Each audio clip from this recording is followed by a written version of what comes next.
on Planeta Oozaru 1,000 years ago.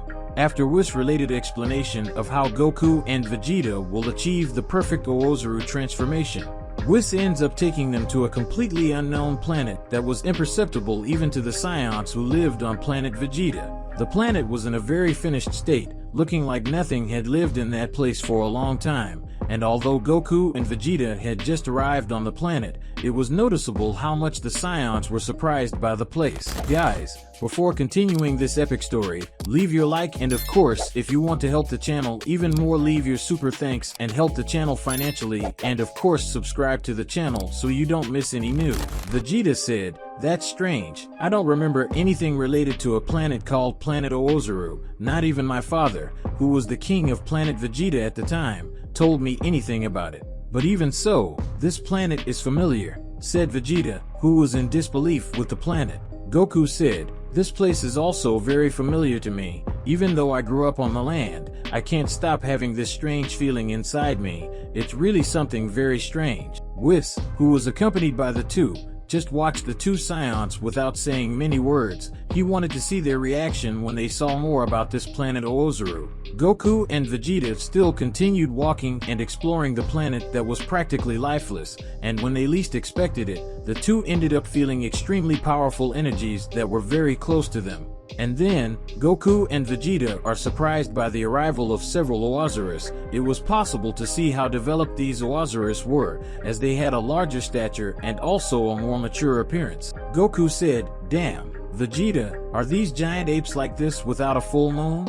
It's strange, because this planet doesn't even have a moon, so how did they achieve this transformation?" said Goku with his enormous doubt. Vegeta said, "Yes, you're right, Kakarado. This transformation is only possible with a tail and the help of the moon, but do you remember the tactic I used in our first battle? I could transform into an Oozaru just by using my own energy sphere. That way I could create a fake moon. Well, anyway, it's very strange that these Scions still remain in their Oozaru forms. From the looks of it, they've been like that for a long time."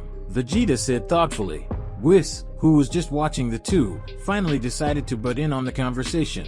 Whis reveals that those Scions are very primitive Scions from 1,000 years ago, a time when there were no kings or social status, only the strongest survived, so the weakest were eliminated, which is why they remained in this transformation.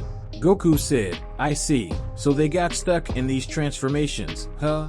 Well, from the looks of them, they must be very strong, right, Vegeta? What do you think? Let's fight them, so we can see the level of the Scions of the past. Don't tell me you're not curious," said Goku, trying to convince Vegeta at all costs. Vegeta said, "Not at all, Kakarado. I don't know if you've forgotten or you're just acting naive, but these transformations are extremely weak compared to our current powers." Even though Vegeta doesn't want to start a battle against the Oazarus, he is surprised when an extremely fast energy attack goes towards Vegeta, who defends the attack with great difficulty. The prince is almost swallowed completely by the energy ball. Goku, who was just watching the scene, is surprised by a huge fast punch from an angry Oozaru, but the Scion defends the monster's attack with great difficulty, and seeing that he was having difficulty against the Oozaru, the Scion raises his ki and transforms in Super Saiyan 2, and even though he used this transformation, the most Goku could do was move away. Goku said, "What the hell? I'm going to have to raise the level a little more. I have no choice," said Goku, who soon after raised his ki and reached his Super Saiyan God form. Goku counterattacks with an extremely powerful kick at Oozaru, to the point where the monster suffers a little damage. In the situation of the Prince of the Scions, Vegeta totally lost his patience and decided to activate his Super Saiyan Blue transformation, going towards Oozaru and throwing several quick punches and kicks. However, Oozaru only received the attacks, and at the moment unexpected Vegeta is caught by Oozaru and thrown far into the ground. Vegeta gets up, but realized that these Oazarus were different from the others of his era. They were extremely strong. Goku, who was facing one of the Oazarus, was having difficulty maintaining a fight with the Oozaru, because with each attack that Goku launched, the Oozaru received he imitated the same attack that Goku was making. Goku thought, something is wrong. Even though they are beings devoid of consciousness, they are still capable of copying movements and replicating them in the best possible way. They are even able to use them at a power slightly lower or similar to mine. It's like he's adapting completely to my style, said Goku, surprised and thoughtful. Then Vegeta, seeing that he would have no other alternative than to use his final flash, Vegeta soon prepares his attack, depositing his maximum energy into it. Lightning began to appear and the planet began to shake completely, and Vegeta, with his attack finally ready, launched his most powerful attack towards the Oozaru, opening a large smoke screen around everything. Vegeta said, "What do you think of this? You couldn't dodge this time. I bet you're almost in pieces," Vegeta said, laughing and very excited. However, Vegeta's attempt was completely broken by the damage caused to Oozaru.